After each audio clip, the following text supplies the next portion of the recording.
అధ్యక్ష, సభ్యులు అడిగిన ఈ ప్రశ్న అత్యంత కీలకమైనది.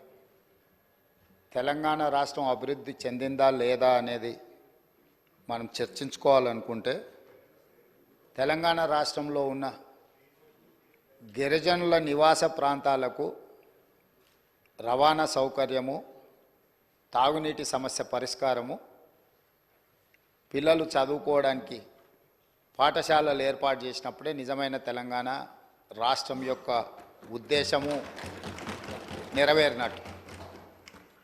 ఈ మధ్యకాలంలో నేను చాలా విషయాలు నా నియోజకవర్గంలో కూడా తమరికి తెలుసు, తమరి పక్కనే ఉంటుంది బొమ్మరాజపేట మండలం. దాదాపుగా 72 తండాలు ఉన్నాయి ఒక మండలంలో. చాలా తండాలకు రవాణా సౌకర్యం లేదు, కానీ అవి గ్రామ పంచాయతీలుగా మారినాయి. ఆ ఊర్లో పాఠశాల లేకపోయినా, ఆ ఊరికి రోడ్డు లేకపోయినా, కొన్ని తండాలలో కరెంటు లేకపోయినా మనం వాటిని గ్రామ పంచాయతీలుగా వాటికి హోదా ఇచ్చినాం. అందుకే ఈ ప్రభుత్వం నిశితంగా గమనించి ఈ తెలంగాణ రాష్ట్రంలో ఉన్న అన్ని తండాలలో గ్రామ పంచాయతీలుగా రూపాంతరం చెందిన, గతంలోనే గ్రామ పంచాయతీలుగా ఉన్న తండాలకు ఖచ్చితంగా తండాల నుంచి మండల కేంద్రానికి 100% బీటీ రోడ్డు వెయ్యాలి అని మా ప్రభుత్వం నిర్ణయం తీసుకున్నది. అదేవిధంగా అన్ని తండాలకు తాగునీటి సౌకర్యము, విద్యుత్తు సౌకర్యము.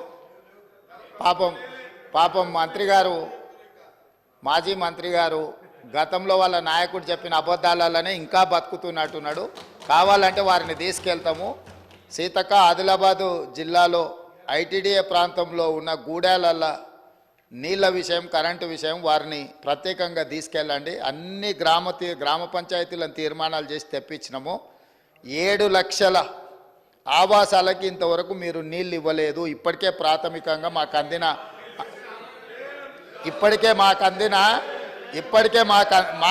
అందిన సమాచారము. కాబట్టి అధికారిక లెక్కలు మీకు ఇస్తాము.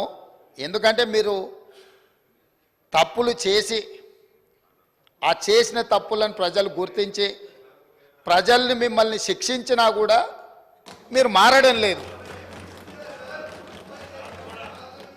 సో ఆ దేవుడు మీకు ఒక మంచి ఆలోచనను కలిగించాలని మేము కోరగలం, ప్రార్థన చేయగలం. ఈ పక్క నుంచి ఇంకా మేము చేయగలిగింది ఏముంది అధ్యక్ష? అందుకే అధ్యక్ష, ఈరోజు మా ప్రభుత్వం తెలంగాణ అభివృద్ధి అంటే తండాలలో, గూడాలలో కనీస సౌకర్యాలను ఏర్పాటు చేసినప్పుడే తెలంగాణ రాష్ట్ర అభివృద్ధి జరిగినట్టు అని బలంగా మా ప్రభుత్వం భావిస్తుంది. అందుకే తండాలలో, గూడాలలో విద్యుత్తు సమస్య పరిష్కారానికి, విద్య సమస్య పరిష్కారానికి, ఆ తండాల నుంచి మండల కేంద్రాలకు కనీసం ఒక్కటైనా బీటీ రోడ్డును ఏర్పాటు చేసే సమస్య పరిష్కారానికి, మండలాల నుంచి జిల్లా కేంద్రానికి మిగిలిపోయిన డబుల్ రోడ్లు ఏవైతున్నాయో వాటిని పూర్తి చేయడానికి, జిల్లా కేంద్రాల నుంచి హైదరాబాద్ నగరానికి 4 లేన్ రోడ్స్ వేయాలని ఈ రాష్ట్రంలో ఎక్కడైనా ప్రతి వాడికి ఒక మంచి రవాణా సౌకర్యం ఏర్పాటు చేయడం ద్వారా ఇవాళ పేదవాళ్ళు కష్టపడి వాహనాలు కొనుక్కుంటున్నారు, కానీ సొంత ఊరికి పోవాలంటే రోడ్డు ఉండడం లేదు. సైకిల్ మోటార్ల మీద పోయి గుంతలలో పడి కింద పడి భార్య పిల్లలతో పోతూ ప్రమాదానికి లోనై చనిపోతున్నారు. దీనికి కారణం మనం సరైన మౌలిక వసతులు ఏర్పాటు చేయకపోవడం. అందుకే రాష్ట్ర ప్రభుత్వం ప్రత్యేకమైన కార్యాచరణ తీసుకొని ఇప్పటి వరకు నిర్లక్ష్యానికి గురైన తండాలను, గూడాలను, మారుమూల ప్రాంతాలను అభివృద్ధి పదం వైపు నడిపించాలని ఈ ప్రభుత్వం భావిస్తుంది. సభ్యుడు వంశీకృష్ణ గారైనా, డాక్టర్ రామచంద్ర నాయక్ గారైనా ప్రస్తావించిన అంశాలతో ప్రభుత్వం పూర్తిగా ఏకీభవిస్తుంది.